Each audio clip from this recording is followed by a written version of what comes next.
August 28, 1963. 250,000 Americans, black and white, young and old, descend on the nation's capital in a show of solidarity. It was called the March on Washington for Jobs and Freedom, but it would be remembered as a turning point in the fight for civil rights. Among the speakers, the Reverend Dr. Martin Luther King Jr., who electrified the crowd with his stirring "I Have a Dream" speech. So even though we face the difficulties of today and tomorrow, I still have a dream. A few months earlier, racial tensions in the Deep South had erupted. News reports carried brutal images of fire hoses blasting at the backs of school children. President Kennedy had finally seen enough. In June of 1963, he presented sweeping civil rights legislation to Congress. Dr. King and others hoped a massive yet peaceful demonstration in Washington would spur passage of the bill. The city braced for violence, but their fears proved unfounded. The day of the march, more than 200,000 people gathered for a rally at the Washington Monument. It was the largest demonstration in the country's history. Arm in arm, they walked from the Washington Monument to the steps of the Lincoln Memorial. There, performers as diverse as Joan Baez, Bob Dylan, and Mahalia Jackson lent their voices to the cause. Martin Luther King Jr. was the last to take the stage. He began with a reference to Abraham Lincoln's Emancipation Proclamation, which freed the slaves a century earlier. But 100 years later, the Negro still is not free. Partway through, King put aside his prepared text and shared with the protesters his dream of equal rights for all. Let freedom ring, and when this happens, when we allow freedom ring, when we let it ring from every village and every hamlet, from every state and every city, we will be able to speed up that day when all of God's children, black men and white men, Jews and Gentiles, Protestants and Catholics, will be able to join hands and sing in the words of the old Negro spiritual, free at last, thank God Almighty, we are free at last.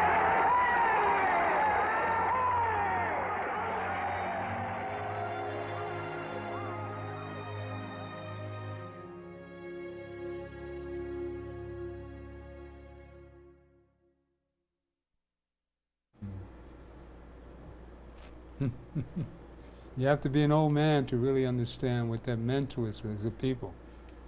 You see that in 1960 we had a liberal president, President Kennedy, which I remember people dancing in the streets when he was elected. I was in the Corps at that time. I had joined January 1960. So when he was elected, I had a year in the Corps. And I was sorry I joined the Corps because suddenly we had freedom. And I didn't know about the South and all that other stuff because I was in New York. Leroy and I share the same experience of being of the same age and having, I played this for people such as Minister McHenry that are in their 30s, so this is 60 years ago. You have to be of our age to really appreciate the status of blackness in America at that time. We were seeing the freedom riders and all the other stuff, and I was stuck in the Corps, which is full of Southerners. And I was experiencing racism, which I had never, only thing I know about racism was Emmett Till. At 14, Leroy and I are the same age that Emmett Till was. So, but we were in the North, and in New York, and in Harlem, you were especially blessed if you were black in America. So showing this and showing the importance of the March on Washington. And we are in 21st century, 2023, and we're still marching. Mm. Almost the identical thing. That civil rights law that they passed in '64 has been dismissed, pushed to the side by white supremacists such as Trump. And this is a joke to think that we've come so far and gone way back. What do you say, Leroy? What did you think about that, seeing 1963 and realizing the temperament of the day? Well, going back to that time, there are those of us who didn't associate with the march because from our vantage point, I'm talking about from black nationalists, Mm-hmm. from our vantage point, black people were being led into situations where they were being beat Mm-hmm. and Yeah. disrespected, and you heard stories. Well, the Emmett Till situation was one that was a setup for us from the standpoint of the universal order of things, how God sets things in motion. You don't see the relationship until you step back and look at the general picture. That which happened to Emmett Till was extraordinary. You know, when you saw it in the Jet magazine, extraordinary in terms of why. I kept asking my mother, why would they do this to him? Why would they do? I just couldn't fathom. But the march was, in itself, another extraordinary event Mm-hmm. that has not been matched. It's been matched and superseded by the Million Man March, but the March on Washington, which actually was a march in Washington, was and is a historic event that marks a beginning of a mobilization, a more massive mobilization of black folks, that we are in a situation that appears to be the same as in the case of the first march in Washington, is indicative of the pushback.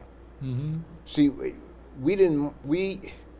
black people in America are not fighting to be living next door to somebody else. Right. We're not fighting to have somebody else's woman to be our mate. We're not. That's not. We want the opportunity to live better than what we've been relegated to. And when a lot of information comes in at the same time. The drugs in our community, the heroin, that was brought in by the United States government. The crack, that was brought in by Colonel North operating in the Bush administration. Mm-hmm. Crack cocaine, and they set laws in motion to penalize those individuals who are caught with crack. It's Planned genocide. It's planned genocide, and we're the ones who don't know that. Yeah, well, what did they do with the crack? They brought it in when Reagan was elected, and he wanted to make a change because he was offended by the Panthers in '67 when he was governor. And they came up there trying to brassing rifles, and he became a real white supremacist after that, Ronald Reagan. So when Reagan came into office in 1980, the CIA set up a planned genocide in the West Coast where they were getting the gangs, the Bloods and the Crips, to sell crack to our people. So we were killing ourselves, so they're happy with that. So that's what was a setup for greed and selfishness and fighting amongst ourselves. So throw some drugs in there. That always works with us.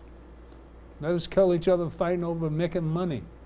Oh, this is all we got to live for, is to kill each other and make money. So this temperament is an era that you came up in. You're the crack era babies. Now, how does this old vision of '63 feel to you? I mean, of course you don't feel the relief we feel, because you're a product of all that. You benefited from all that. So I just marched last Saturday, and the title that the slogan we used was, "It's not a commemoration, but a continuation." Okay. So we're not here to commemorate the March on Washington, which was about justice and jobs. That's still an issue that's very present today. Growing up, my great-grandfather, Napoleon McHenry, organized buses from Long Beach, not California, to the march. So as a kid, Long Beach, on Long Island in Nassau County. And so as a child, I always heard about what my great-grandfather did, right, as far as organizing. He was the vice president of the NAACP chapter, my great-grandfather, Napoleon McHenry. Goes back that far? Yeah, he fought in World War II. Okay. And so he and his legacy always was told to us, the great-grandchildren. He actually brought Dr. King down from down south to our community.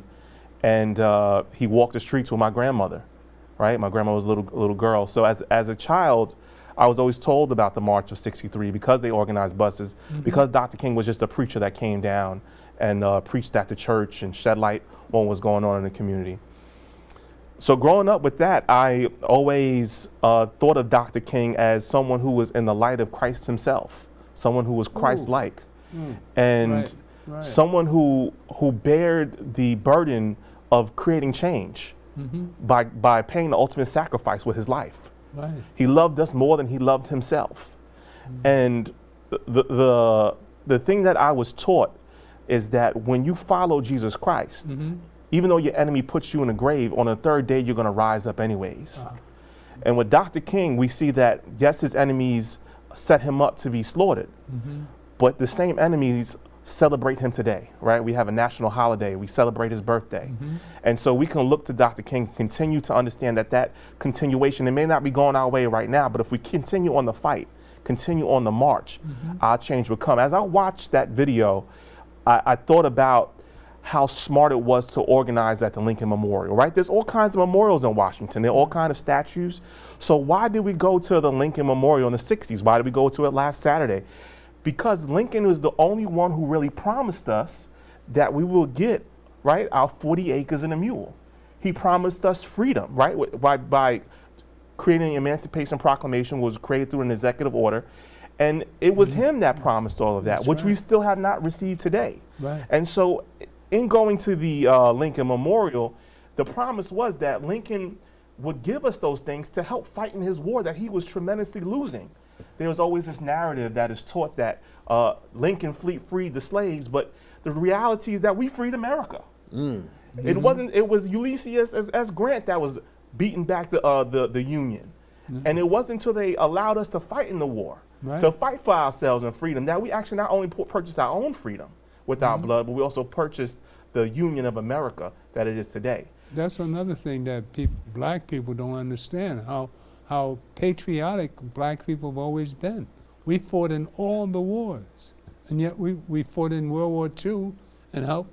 And there's stories about documentaries coming about the Black Panthers, this tank troop that helped work for which one of the generals?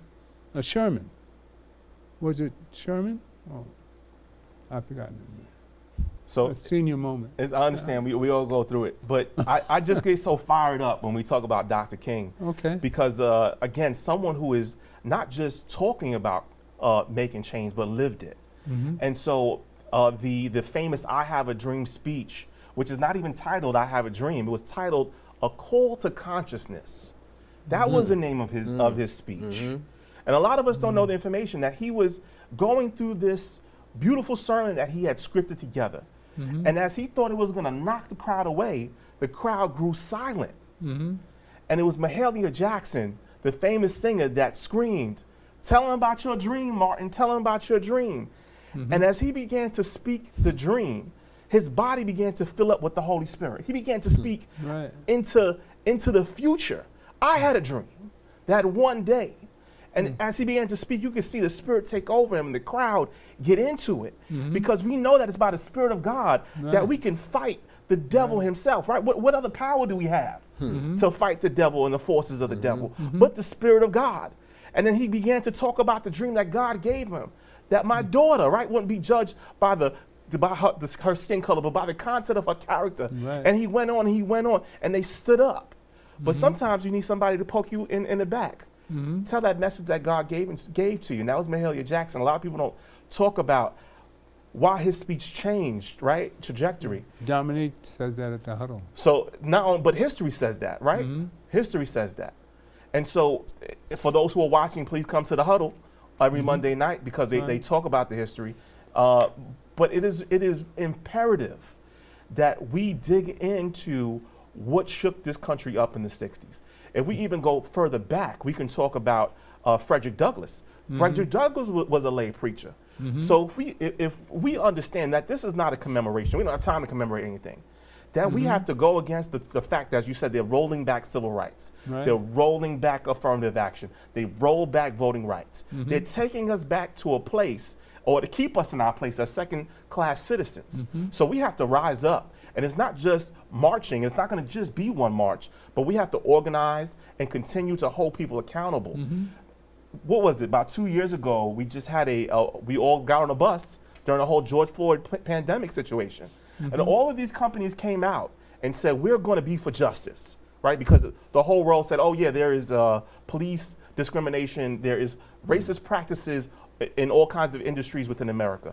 And all of these companies made promises that they were going to invest. But what's happened is we've seen the Senate, we've seen the Congress turn their back on us.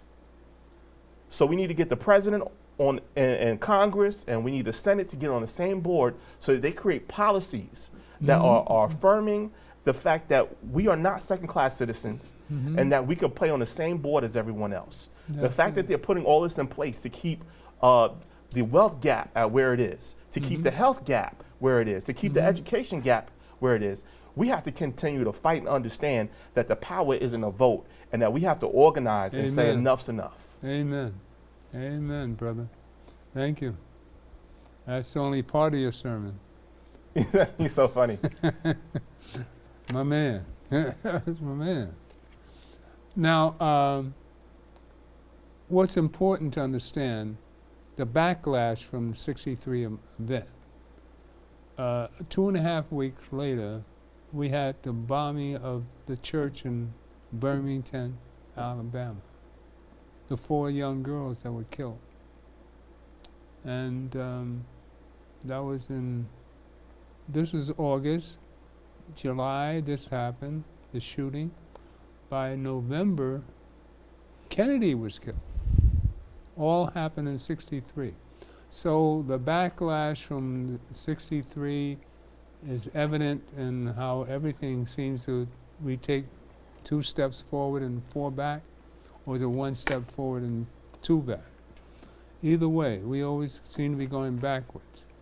But I want to give you a little update of our majority leader, Hakeem Jeffries. We had the Jeffries, the older Jeffries on last week, and this week we have Hakeem at the 20,000, the 2023 March on Washington. Would you play that too, with item 2?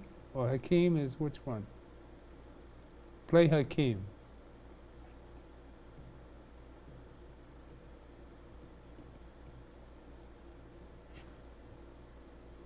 Sound? Muslims, young and old, secular and religious, older, younger men and women. They came by train, they came by plane, they came by bus, they came by automobile, some even walked. So they could march on Washington for jobs and freedom. 60 years later in this great country, we've come a long way, but we still have some things that have to be worked out.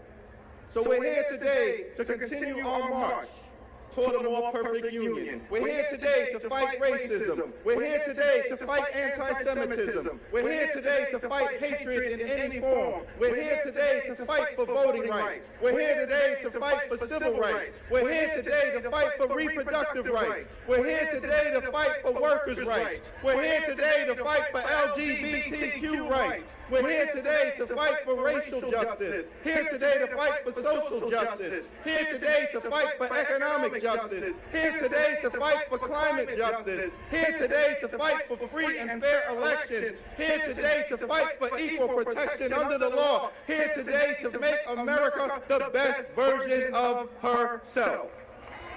That's why we're here. For 60 years later, America is at a crossroads, an existential struggle between enlightened people and extreme people. We want to move the country forward. They want to turn back the clock. We're working hard to bring people together. They're trying to tear us apart. We believe in hope over hatred. They believe in privilege over progress. We believe that complacency is complicity. They believe that selfishness is a superpower. We believe in truth and reconciliation. Some of them want us to believe that slavery was a job training program that personally benefited African Americans. An existential struggle between enlightened people and extreme people. But we're not going backward. We're going to keep moving forward. We're going to continue to show up. We're going to continue to speak up. We're going to continue to stand up. We're going to keep fighting. We're going to keep battling. We're going to keep struggling. We're going to keep pushing. We're going to keep advocating. We're going to keep demonstrating. What happened? That it? We're going to keep demonstrating. Technical difficulty. We're having problems. I played Jeffries because that was one of the few items I could download and put on a Roland, because the whole entire speech from the huddle and Reverend Sharpton was all on one 5-hour video. And it was difficult to download it. So that's why I only had that one for us, because I wanted to show the huddle, which you are an important part of. So I'd like to hear about the youth. And so before we do that, I'd like to introduce the huddle to it, or just go into one item that we need to talk about, is doing, I was talking about the Birmingham bombing of the 4 kids, but during the 2023 march on Washington, we had a shooting in Jacksonville. So run the tape on that. I think it's item 2. And we'll talk about that for a minute. The shooting in Jacksonville.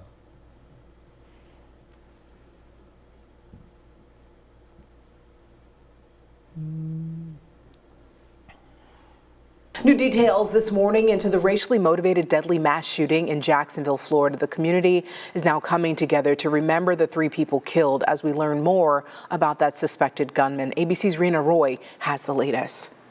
A growing memorial outside this Dollar General store in Jacksonville, Florida, after police say a self-proclaimed white supremacist using an AR-15 style rifle and handgun opened fire, killing 3 black people. I urge us all not to look for sense in a senseless act of violence. The suspect, identified by police as 21-year-old Ryan Christopher Palmetter, firing off 11 rounds, hitting 52-year-old Angela Michelle Carr's Kia while she sat in a parking lot, killing her.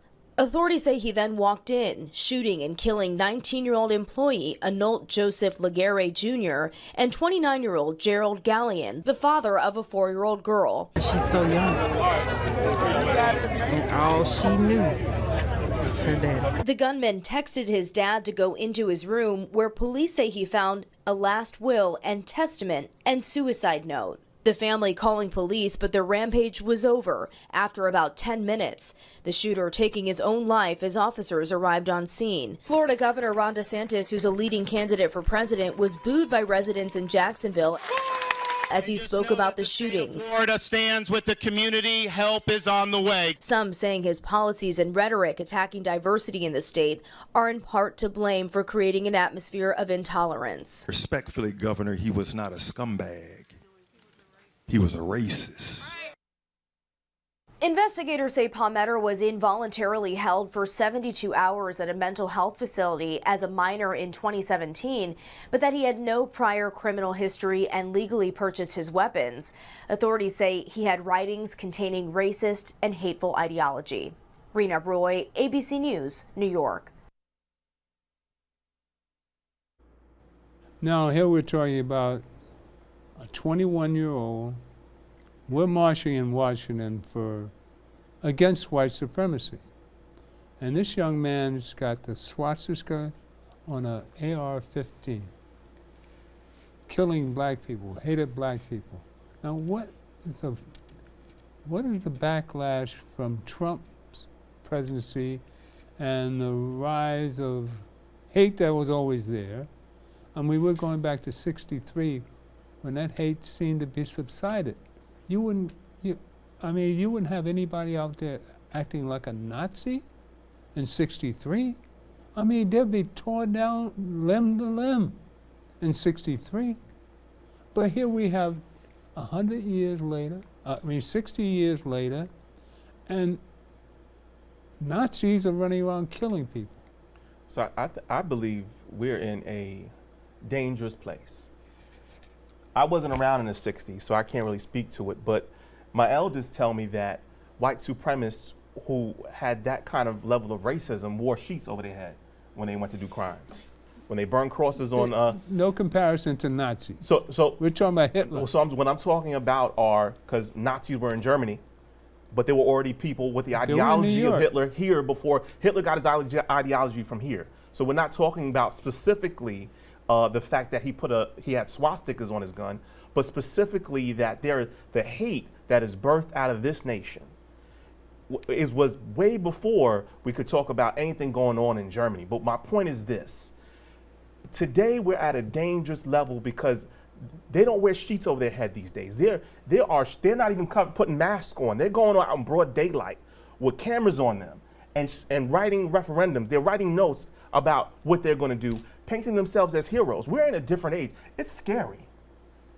These white supremacists are not wearing sheets over their heads. They're running for president. Huh? So let's call it like it is. So wouldn't a white supremacist be Trump?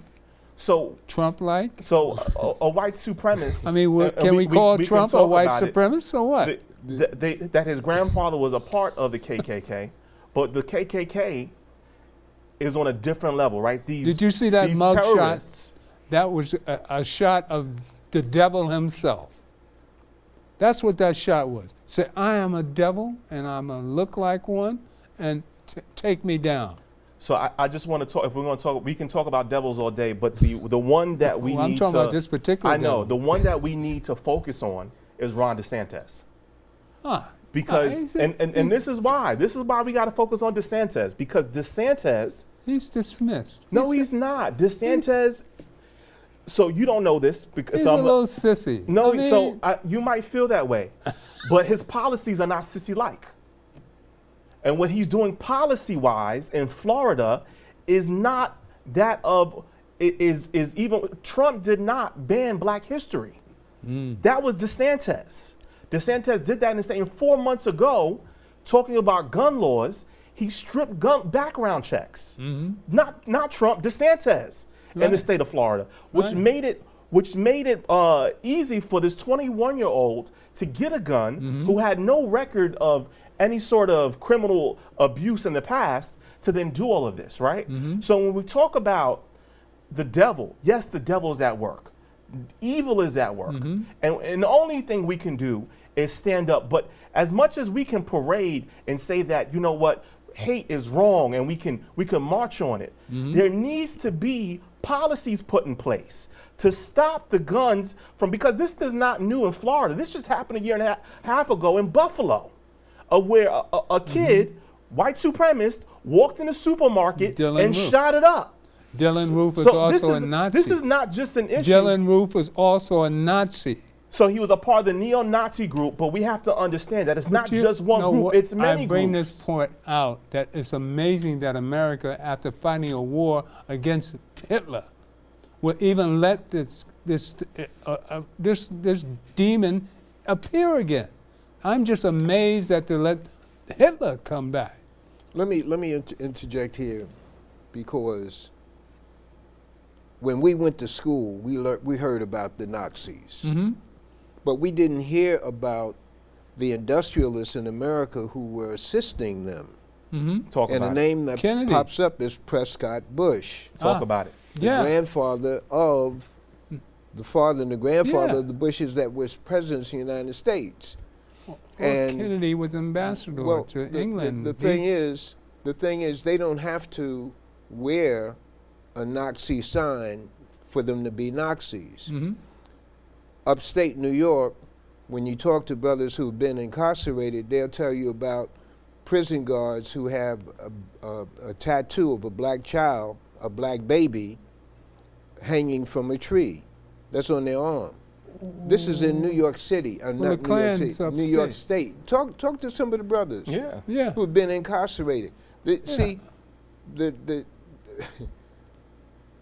Rather than deal with names applied to a group, I think we're better off by dealing with the actions that amount to the same thing.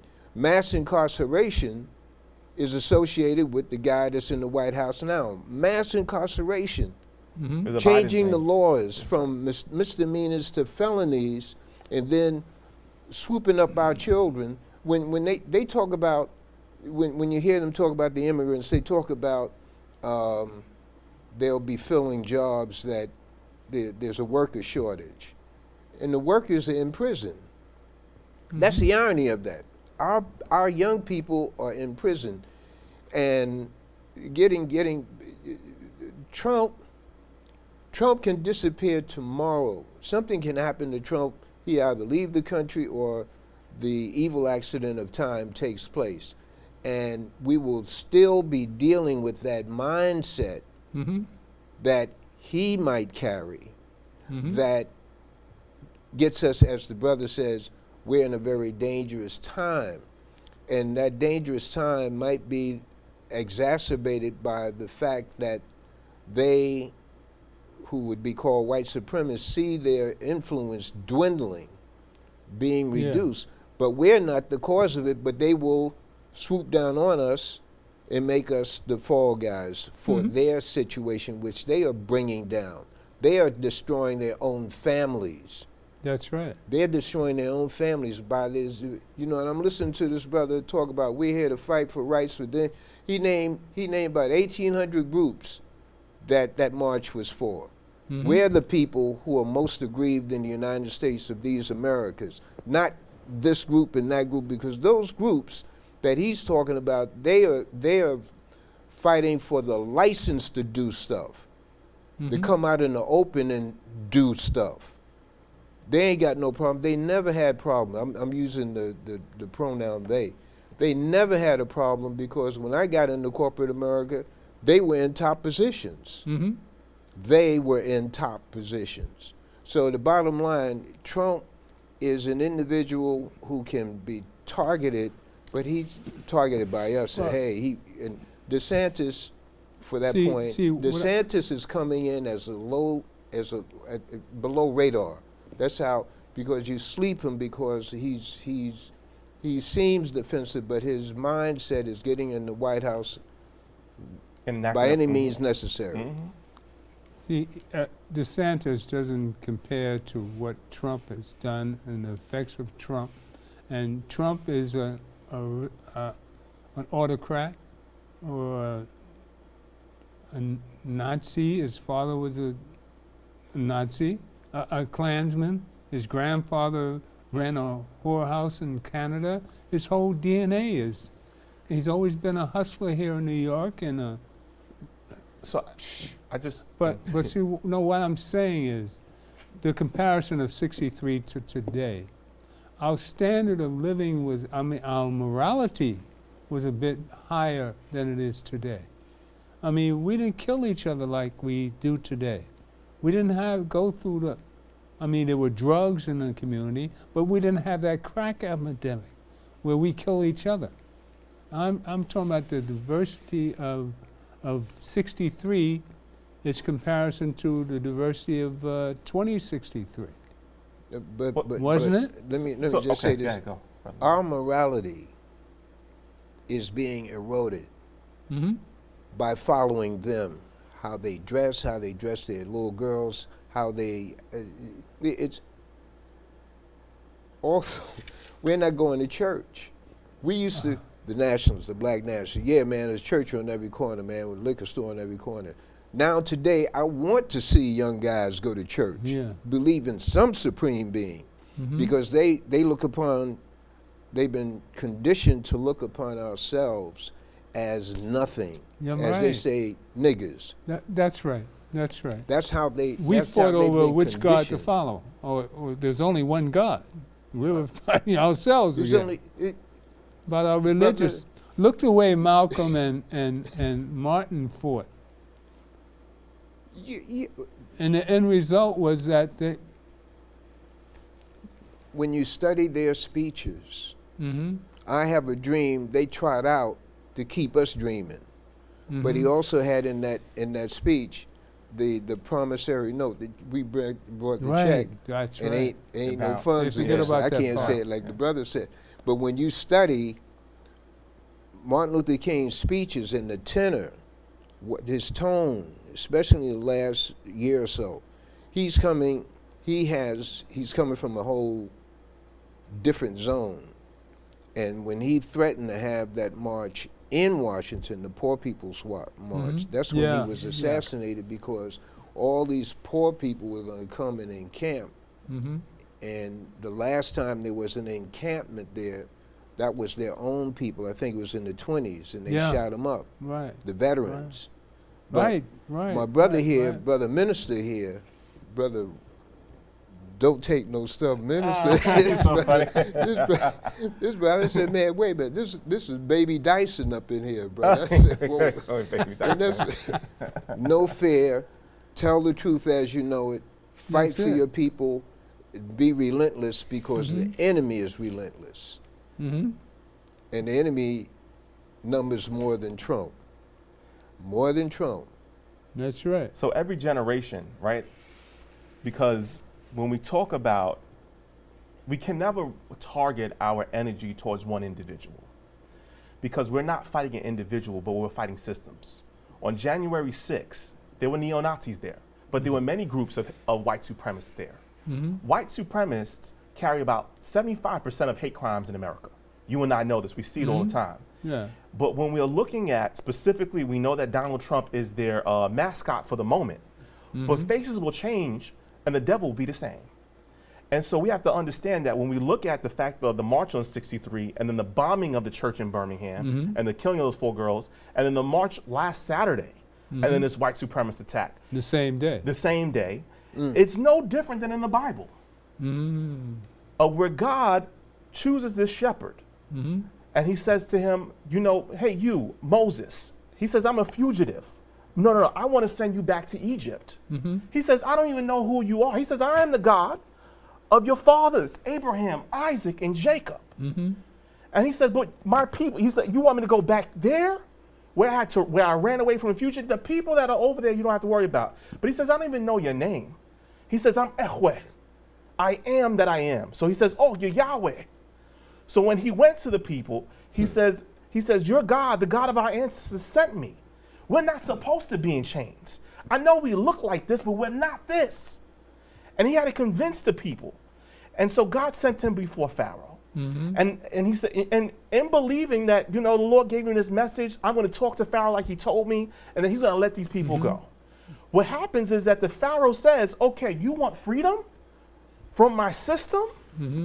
Now that your people have to build without straw. They have to build bricks without straw.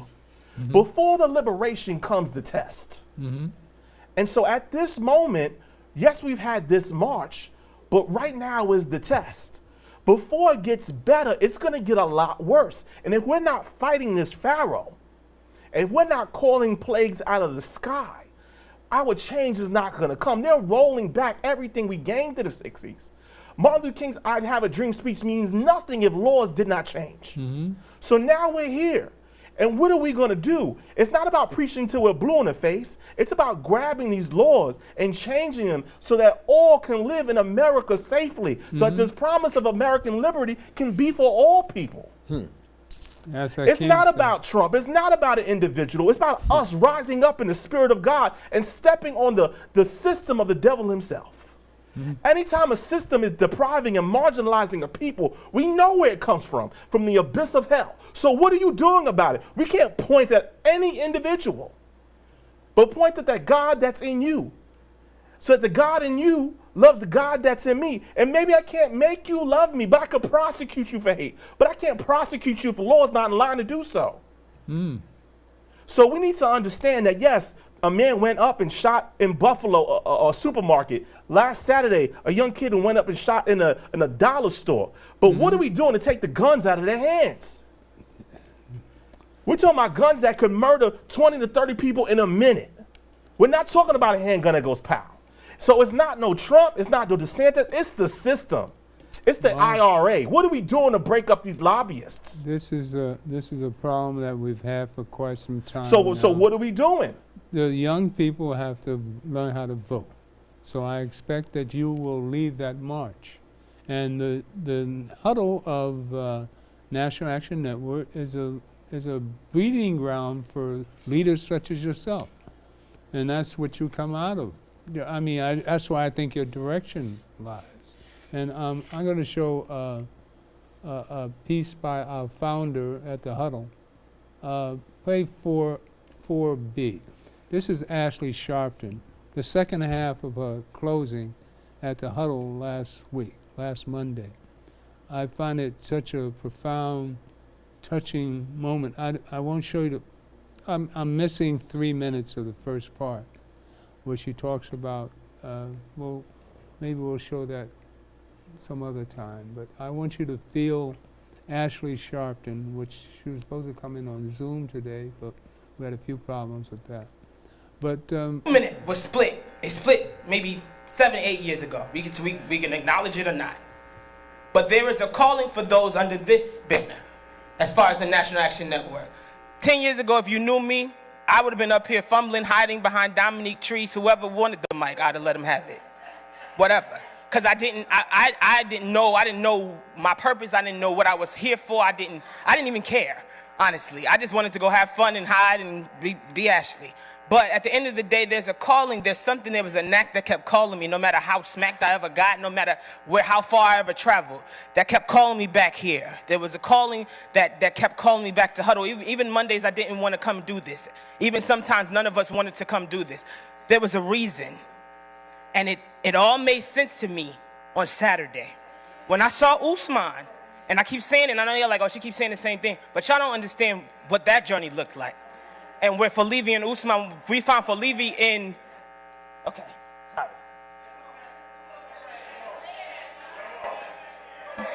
We found Falivi in the pandemic online.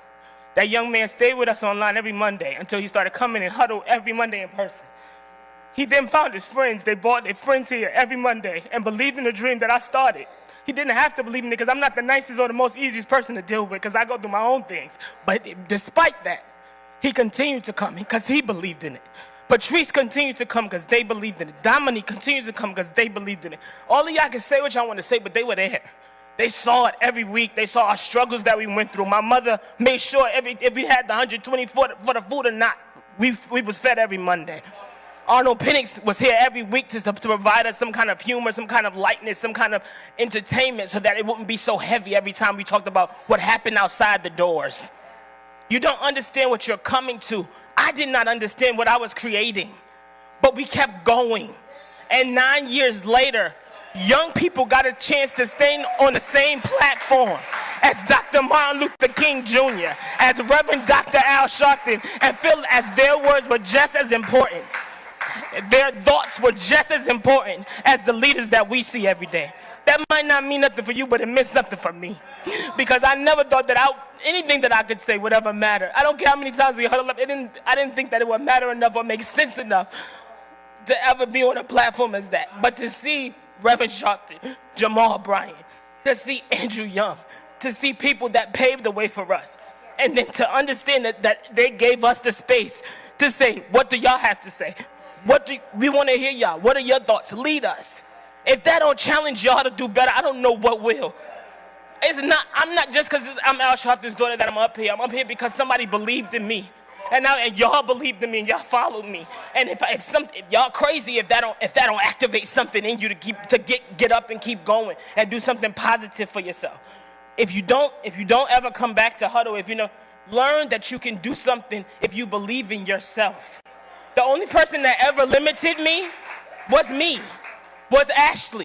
I was the only person that said you mumble too much. Nobody wants to see you. You're too big. Nobody wants to see you. But you keep going. God gave me a gift, and he gave me a vision, and keep going. People will believe in you. People will follow you. I promise you. There's this fight ahead, and I know I got personal, but this fight ahead of all of us, black people, minorities, it will not be easy, but you need a community to build with. You need a community to learn from, and you need a community to challenge you. Stay in that community. I urge you to stay with the National Action Network because and I'm going to say this and I'm going to sit down. Esther 1:14, for we have come such a time as this. I believe in the Esther Brigade, and I'm going to do something with that, but there's an Esther Brigade that I think that every single person has come for such a time as this. Reverend Sharpton will be 70 soon. What will the next generation of National Action Network mean? What will we stand for? Who would those leaders be? It's not Sharpton. This is not Sharpton Network. This is the National Action Network. So whoever's about that action, this place is for you. So we need leaders. We need an agenda, and we need you to step up to the plate. The time is now. If y'all never saw the time, I'm telling you, it's now. It's time for you to do what you were called to do, and this is ample playing field for you to do it. Reverend Sharpton has set the standard. Nan is at a beacon. It's time for us to go forward. Thank y'all.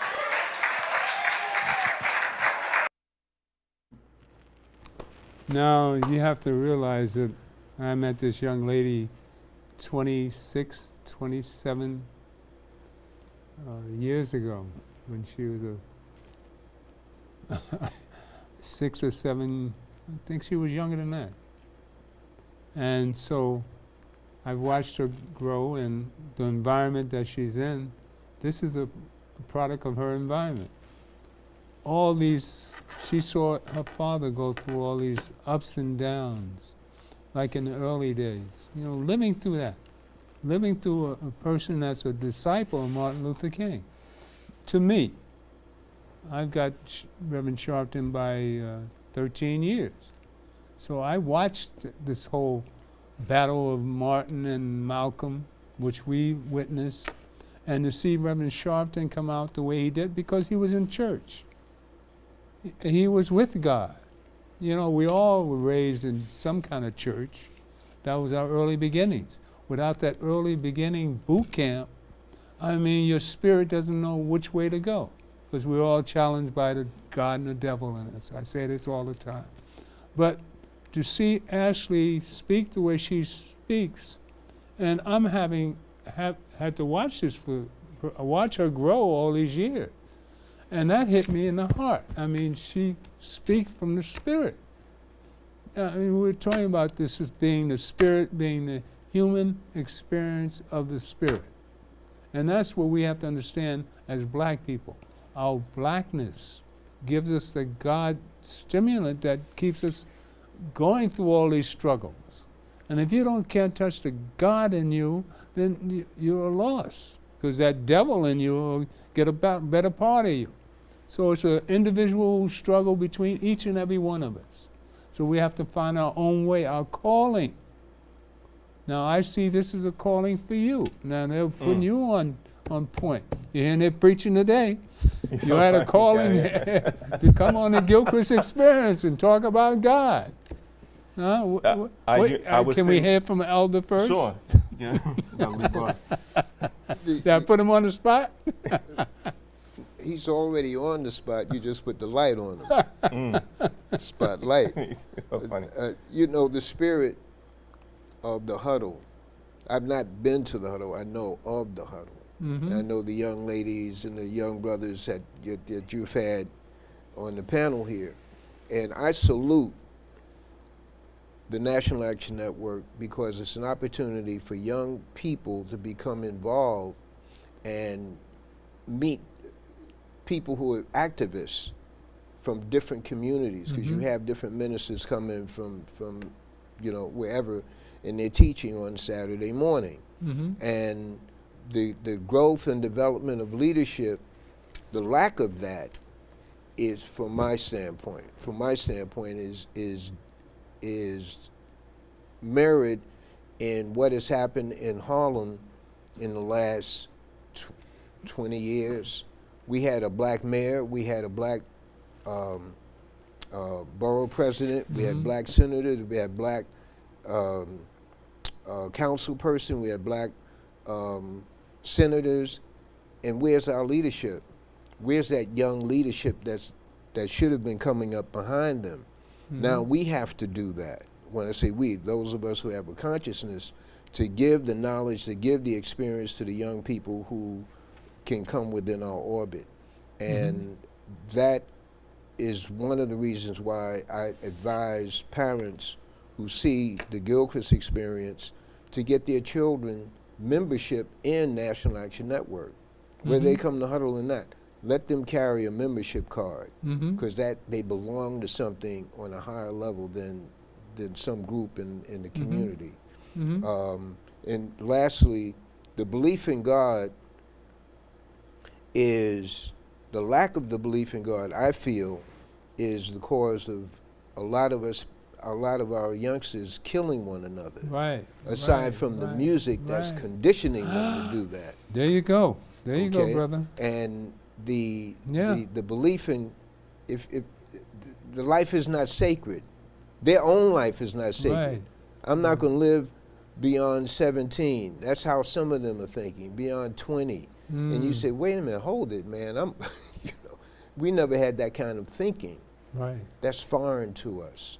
Right. And I salute you for having Brother Eric Dyson. I mean, he's so funny. Eric Dyson. Hey, listen, when you have come up in a zone where you have inherited speaking and preaching ability, let that light shine. And we need more of our young brothers and sisters to be in that position that they have to take. We have to create that in the communities, wherever we are. So I thank you for allowing me to be a part of the panel today. Hey, we're brothers. I have you as an example that I'm not the only one that thinks like this. No, I'm learning from you guys. It's all about continuity. But we're 2 days apart in birth. So we come under the same boot camp. Boot camp in Harlem in the 50s, well, the 40s and the 50s. It was the best place in the world to be black. 40s and 50s in Harlem. I mean, that was an oasis, man. It was limited. I mean, you could believe anything you wanted to believe, and we had a host of leadership. I mean, you should have seen what it was, an incubator for thought. I mean, the 40s, the 50s, and the early 60s. Just to see Malcolm and Martin and Muhammad Ali, just those three there, just to mention three. I mean, look at their mind state and what we had to go through at that time. Now, how many of those great minds can you mention of today that stick out 20 years from now? You possibly will be one of them. You know, it's not about fame. It's about helping the community. It's not about being prominent. It's just about reaching out a hand to those in need. You know, I'm in need myself, but it's more important for the community to do well and for the next generation. And you guys, you know, have been pouring into me, so I appreciate you too. But it takes for someone to grow into the position, right? A lot of times we look at Dr. King or Malcolm X or any of these big figures, and we have them so high up that we forget that they're human. But you have to realize both Martin and Malcolm didn't appreciate, they didn't have any, they went out with people against them. Martin in particular, he gave a speech in '67 against the war, and then Johnston turned on him. I mean, I think Johnson had a lot to do with King's assassination, all right? So we know he had something to do with Kennedy's assassination, okay? That was the Southern mafia of the day, the politicians. So all I'm saying is what goes around comes around again. History is repeating itself. Is that what this is? I mean, we've had the fortunate enough to be elders and having witnessed these sort of trauma before. So we can see the solutions, hopefully, but the youth has to see the solution and the truth and the light. So if you could allow me to speak from a youth standpoint, you know. Well, that's why you're here, brother. In the sense of, you know, growing up, looking at Malcolm X and hearing the stories of Dr. King and hearing the stories of the greats, Winston Gilchrist and Brother Leroy. You know, it is hard, right? Because we're dealing with our own things in our own generation. And so it's important that we have the elders to back us up. If you're not rooted in something, you're going to wither away. It doesn't matter how beautiful the flower is or how beautiful a strong tree looks. If the roots are not grabbing into the soil, that tree will wither away. And the elders are that lifeline. Well, and so, but when we look at, you don't become wise just getting old. You have to learn your lesson. I didn't say that. I said you have to glean from the elders. You got to listen to what I'm saying here. There are a lot of elders out there, the biggest fools that you can run into. Well, you're not no fool. You're the Gilchrist Experience. I'm learning from you and from your Rollins. Come on. But I'm guided. I'm trying to. You cut me off. I'm trying to give you your props. Well, I don't need props. See, that's your misinterpretation of what makes me happy. What makes me happy is to see you happy. Amen. And I give you your time. You always say I don't give you enough time. The God in me loves the God in you. Oh, yeah. Now you see. Hello. That's a game. See, you got to stop gaming. I'm not gaming. I'm saying come God out real now. You know I love you. Come on. You know I love you. What's that got to do with it? What we're talking about? So what I'm trying to say is this, and this is my point. Oh. 1 minute. 1 minute. That means you're cut off. I'm cut off. Now, as you see, there's never enough time.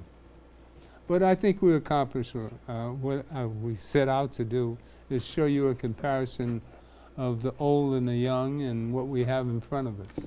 And I say again that the God in me loves the God in you, and I mean that from deep in the heart. But you see this kind of energies I bring to you each week. So we'll carry on. My 27th year, I think I've been here. But you'll hear more from our Minister McHenry, Renaissance man of the 21st century. God bless you. Power to the people. Amen. God bless. And the beat goes on. Amen. Thank you. Thank you.